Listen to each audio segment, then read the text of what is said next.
लोगों ने व्यंग में उसका नाम रख दिया दानचंद। क्या नाम रखा? दानचंद। 1 रुपया दान नहीं देवे हैं और नाम रख दिया दानचंद। अब पत्नी देवी कथा सुन भी गई। वहां पंडित जी ने कही कथा में दान करना चाहिए, दान के बिना कल्याण नहीं होता है?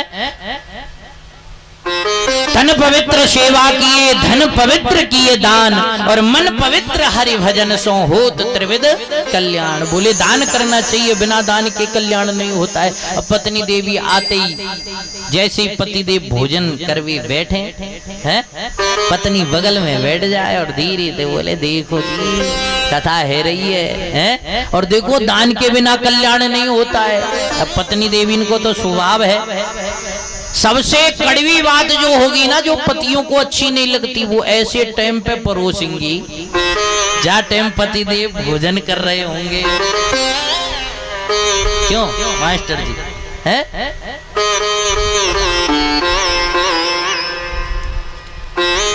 अब दानचंद बड़ा परेशान, पत्नी रोज कहे दान करो दान करो दान करो, पर वो खर्चा 1 रुपए का नहीं करे दानचंद। पत्नी बड़ी परेशान, बोले यदि दान नहीं करेंगे तो कल्याण कैसे होगा। एक दिन दानचंद ने सोचा ये खाना पीना सब इसने हराम कर रखा है मेरा।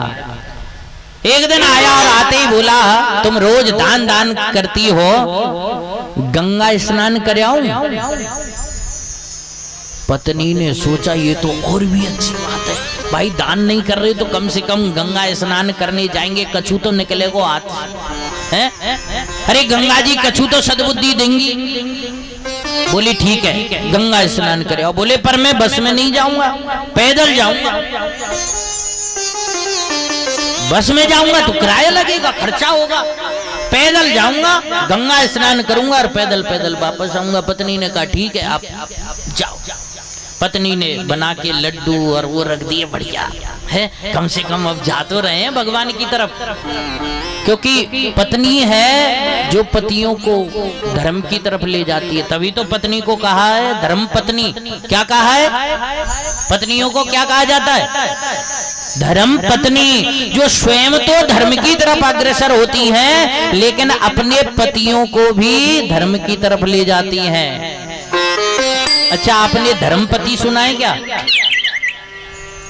है? धर्मपति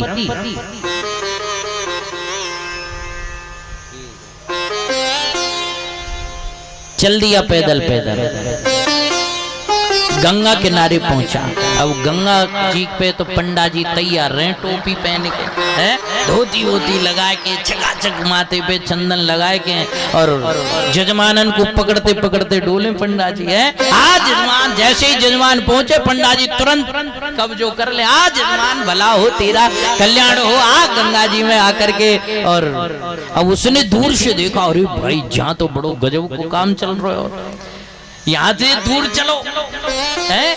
यदि पकड़ में आ गए तो फिर तो कुछ ना कुछ तो देना ही पड़ेगा। वहां से दूर चला गया, बोले ऐसा घाट देख लेता हूं जहां कोई नहीं, क्योंकि 1 भी रुपया हमको देना नहीं है। एकांत में पहुंच गया, ऐसे घाट पर जो बिल्कुल सुनसान पड़ा है, कोई नहीं है वहां। वहीं अपना झोला रख दिया, आराम से बोले यहाँ आराम से स्नान करेंगे, और गंगा जी में प्रवेश कर गया। भगवान नारायण ने सोचा भाई गजब को लोभी है? भगवान ने सोचा क्यों ना हम स्वयं ही पंडा बन करके चलते हैं। इधर सज्जनों उस दानचंद ने तो जैसे ही गंगा जी में डुबकी लगाई, इधर भगवान नारायण पंडा बन के टोपी लगा के घाट पर प्रकट है गए। अब जैसे वो गंगा जी में डुबकी लगा के घाट की तरफ देखो, पंडा जी खड़े हैं। पंडा जी बोले अरे जजमान एक और डुबकी लगा। दानचंद फिर डुबकी लगाई, 20 मिनट तक निकलो ही नहीं।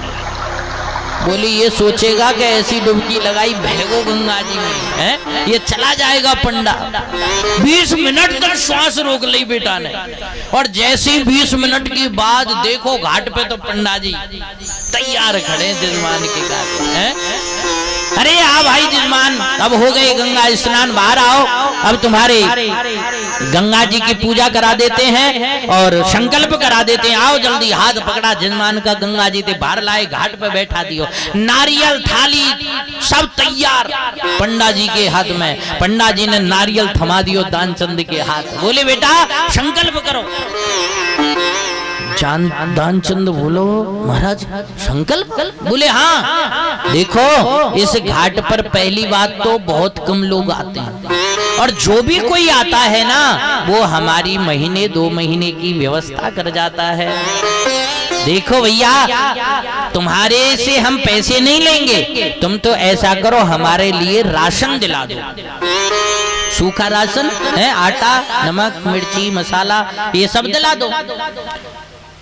उसने कहा महाराज देखो मेरे पास पैसे तो नहीं है।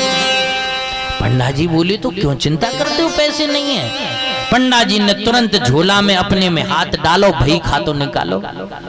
बोले ऐसा करो तुम्हारे पास कुछ नहीं है तो मत दो, तुम तो ऐसा करो जो भी देना चाहते हो हमारे भई खाते में लिखा दो।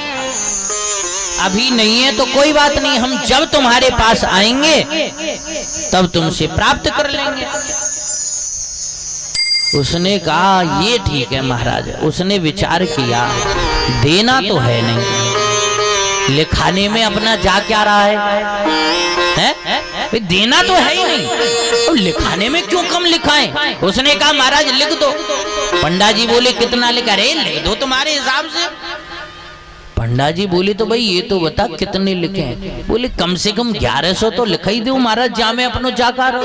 पंडा जी बोले ठीक है भाई 1100 लिख देते। पंडा जी ने भाई खाते में तुरंत 1100 लिख दिए। आगे लिखने लगे पंडा जी के भाई अपना पता बताओ, कहाँ के रहने वाले हो, कौन सा गांव है, कौन सी तहसील है, कौन सा जिला है, अपना एड्रेस दो। उसने कहा अब देखता हूं मैं कैसे लेने आया। दानचंद ने गलत एड्रेस लिखा दिया।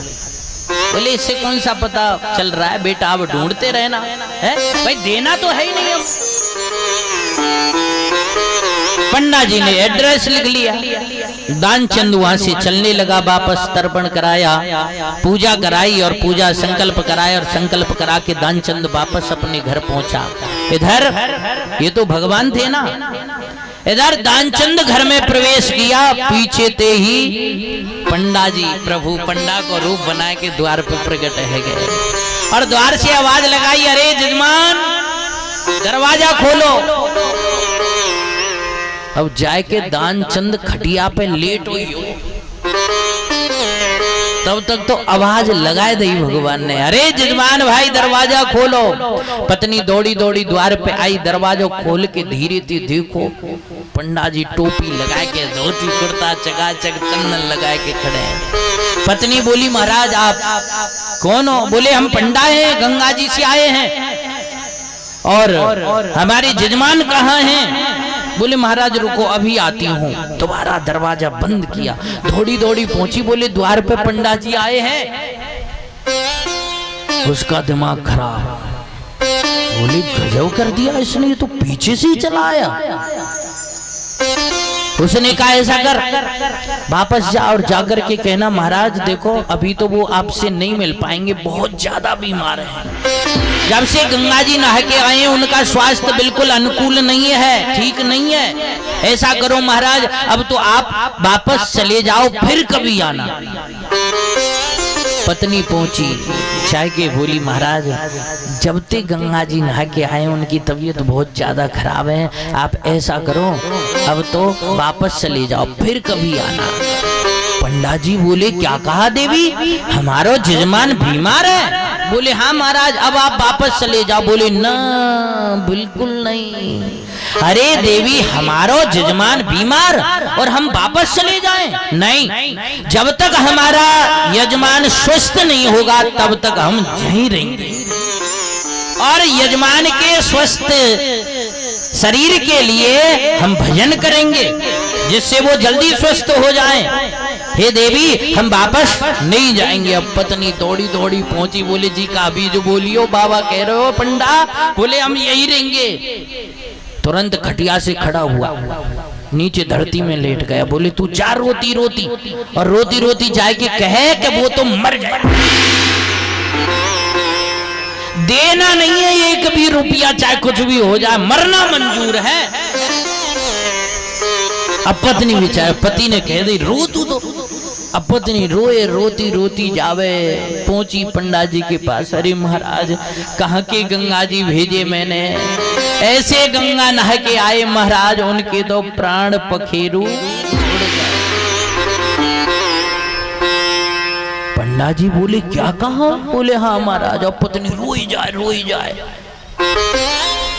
पत्नी को तो इतनो कहनो हुआ, भगवान ने अनेक रूप धारण किए, पूरे गांव में पहुंच गए, सबके घर जाके आवाज लगाई, अरे दानचंद मर गो, दानचंद मर गो, अब उसने तो सोचा कि मरने की कहेंगे तो पंडा जी लौट जाएंगे, इतनी देर में तो गांव के सब लोग आ रहे हैं। अरे भाई चलियो ने दानचंद मर गो, चलियो दानचंद मर गो। घर के भीड़ लग गई घर पे दानचंद के।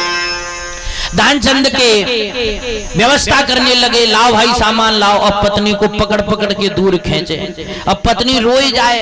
अब पत्नी कहे अरे ये मरे नहीं है, जिंदे हैं, लेकिन कौन मानने को तैयार है? अब वो बेटा सांस रोक के पड़ो है। अब पत्नी तो साची कहे ये मरा नहीं है, जिंदा है। बोले भाई मोह है, मोह के कारण सब ये हो रहा है। मोह अनेक प्रकार के दुखों को जन्म देता है। मानस में भी लिखा है ना, मोह सकल व्याधि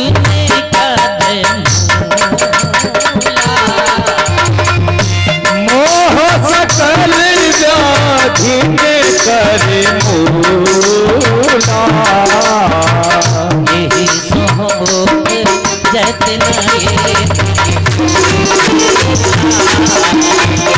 यही से जति नए नए सूला।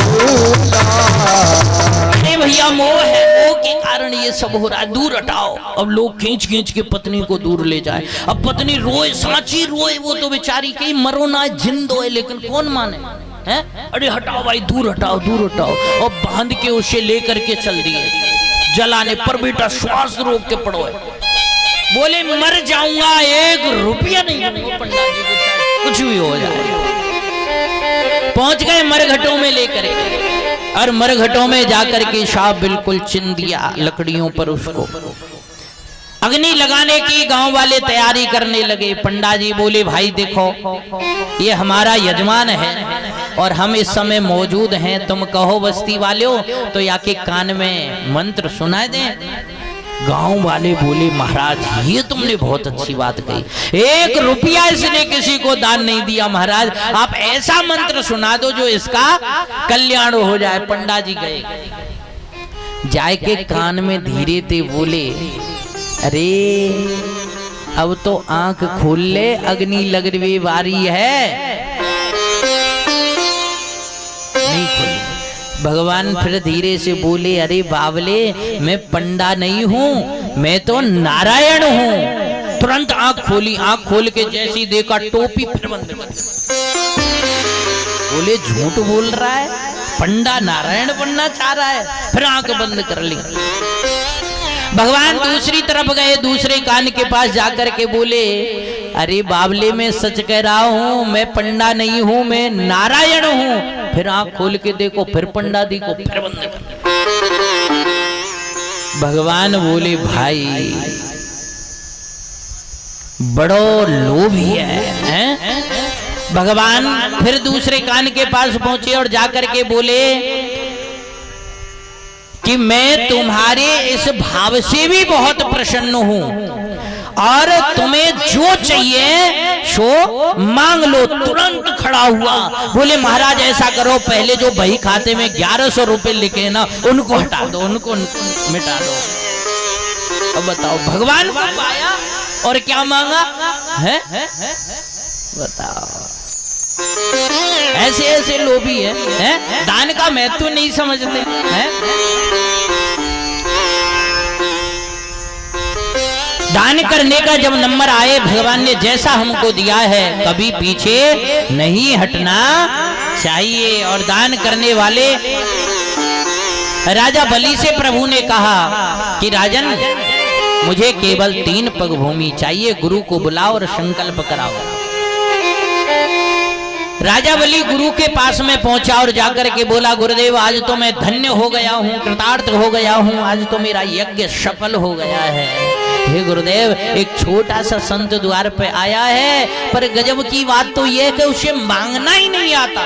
शुक्राचार्य जी तुरंत खड़े हो गए, बोले पहले ये बता कुछ मांगा तो नहीं? बोले गुरुदेव उसे मांगने नहीं आता, मैंने बहुत प्रयास किया। बोले फिर क्या मांगा? अरे गुरुदेव केवल 3 पग भूमि मांगी। शुक्राचार्य जी तुरंत समझ गए कि वो कोई साधारण संत नहीं है। अरे राजन, मैं समझ गया कि वो कौन है, वो साक्षात नारायण है, तुम्हारे द्वार पर तुमसे छल करने के लिए आया है। देखो राजन, उसके लिए तुम कुछ भी दान दे दो, लेकिन भूमि का दान भूल करके भी मत देना, नहीं तो वो त्रिलोकी को तुमसे ले जाएगा। राजा बलि बोला, गुरुदेव मैंने तो वचन दे दिया है, अब चाहे कुछ भी हो जाए, अब मैं मुकरने वाला नहीं हूं। चल दिया राजा बलि और जाकर के बोला बामन भगवान से, गुरुदेव आप संकल्प कराइए। शुक्राचार्य जी विचार करते, मेरे शिष्य के साथ आज छल हो रहा है। शुक्राचार्य जी तुरंत चले और चल करके शुक्राचार्य जी तुरंत कमंडल में आकर के बैठ गए। इधर बामन भगवान ने कमंडल उठाया संकल्प कराने के लिए, जल लेने के लिए, लेकिन उस कमंडल में से जल नहीं निकला। अब प्रभु समझ गए। प्रभु ने एक तंतु उठाया और जोर से कमंडल में प्रवेश कराया। जैसे ही प्रवेश कराया तो शुक्राचार्य जी की एक आंख, शुक्राचार्य जी निकले कमंडल में से और दौड़े अपने आश्रम की तरफ। इधर बामन भगवान ने राजा बलि को हाथ में जल दिया और जल देकर के संकल्प कराया। राजा बलि के देखते देखते भगवान ने विशाल रूप धारण कर लिया और नापने लगे। एक चरण आकाश गयो, दूजो चरण ब्रह्मांड, तीजो चरण धरणी धसो, आधे को तूपे। 3 पग में त्रिलोकी को नाप लिया। बोले राजन, अब तुम्हारी तरफ से क्या दे रहे हो? राजा बलि ने सोचा 3 पग में सब कछु तो ले लियो, मेरे पास बचा ही क्या है? बोले राजन, अब आधा पग तो तुम्हें देना ही पड़ेगा, क्योंकि हमने जो परिश्रम किया, जो मेहनत किया। जैसे हम किसी संत को, किसी ब्राह्मण को निमंत्रण देते हैं भोजन का, निमंत्रण किसका देते हैं? भोजन का। परंतु भोजन के बाद हमें दक्षिणा देनी पड़ती है, दांत घिसाई है। यदि दक्षिणा जब तक नहीं देंगे तब तक जो भोजन कराया है उसका भी फल मिलने वाला नहीं है। दक्षिणा जरूरी है। बामन भगवान बोले, भैया हमने 3 पग भूमि को नापा है, हमें कितना परिश्रम करना पड़ा, कितना कष्ट हुआ। देखो राजन, तुम ज्यादा नहीं दे सकते तो आधा पग भूमि तुम्हें और देनी पड़ेगी। राजा बलि सोचने लगा कि इसका उपाय केवल गुरु बता सकता है। राजा बलि अपने गुरु जी के पास जाने लगा। जैसे ही गुरु आश्रम के नजदीक पहुंच रहा था, गुरु जी एक ही आंख से देख रहे, एक तो फोड़ ही दई। जैसे ही दूर से राजा बलि देखा, शुक्राचार्य जी बोले, मूर्ख राजन, मेरे आश्रम में आने की जरूरत नहीं है। पहले आया, एक आंख फुड़वा दी, अब दूसरी के चक्कर में आ रहा है? बिल्कुल अंधा करके छोड़ेगा। मेरे आश्रम पर आने की जरूरत नहीं है। राजा बलि हाथ जोड़ता है और हाथ जोड़ करके साष्टांग प्रणाम करते हुए गुरुदेव के चरणों में पहुंचा और चरणों में गिर के हाथ जोड़ के बोला, गुरुदेव 3 पग में त्रिलोकी को नाप लिया, मुझे बिल्कुल दुख नहीं है, लेकिन दुख इस बात का है कि अब आधा पग और कहां से। गुरुदेव बोले, वैसे तुम्हें बताना तो नहीं चाहिए है? तुमको सही बात बताओ, लेकिन उसमें हमारी हानि होती है। अब तुम आए हो तो बताना भी जरूरी है। भगवान के पास जाना और भगवान से पूछना कि प्रभु धन बड़ा होता है या धनी बड़ा होता है, धन बड़ा होता है या धन का मालिक बड़ा होता है। हे राजन, धन बड़ा नहीं होता, धन का मालिक बड़ा होता है। धन को संचय करने वाला, एकत्रित करने वाला, इकट्ठा करने वाला जो धन का मालिक है वो धन से भी बड़ा होता है। तुम भगवान से कहना कि प्रभु आधे पग में आपने मेरे धन को नाप, 3 पग में आपने मेरे धन को नाप लिया और आधे पग में आप मुझे नाप लीजिए। गुरुदेव बोले पर एक बात का ध्यान रखना। बोले क्या? बोले जब प्रभु तुम्हें नापे ना तो तुम भूल करके भी उल्टे मत सोना। बोले क्यों? बोले यदि उल्टे सो गए ना तो तुम्हें पाताल में निवास मिलेगा, और बोले सीधा सोया तो बोले सीधे सोओगे तो बैकुंठ में निवास मिलेगा। कम से कम तुम्हें भगवान के तो दर्शन होते रहेंगे। राजा बलि सोचने लगा, गुरुदेव आप चिंता मत करो, मैं सीधा ही सोऊंगा। मन में सोचता जा रहा है सीधे ही सोना है, बैकुंठ जाऊंगा, भगवान के दर्शन होते रहेंगे। राजा बलि प्रभु के पास पहुंचा, वामन भगवान से बोला कि गुरुदेव धन बड़ा होता है या धनी? अब भगवान तो समझ गए ना कि गुरु ते पढ़ के आयो है। प्रभु ने कहा कि राजन धन बड़ा नहीं होता, धनी बड़ा होता है। राजा बलि बोला, प्रभु आपने 3 पग में मेरे धन को नाप लिया, अब आधे पग में आप मुझे नाप लीजिए। वामन भगवान बोले जल्दी से लेट जाओ। अब राजा बलि सोच रहा था सीधे सोना है, लेकिन राजा बलि उल्टा सो गया। भगवान ने तुरंत उसे नाप लिया। इसीलिए तो कहते हैं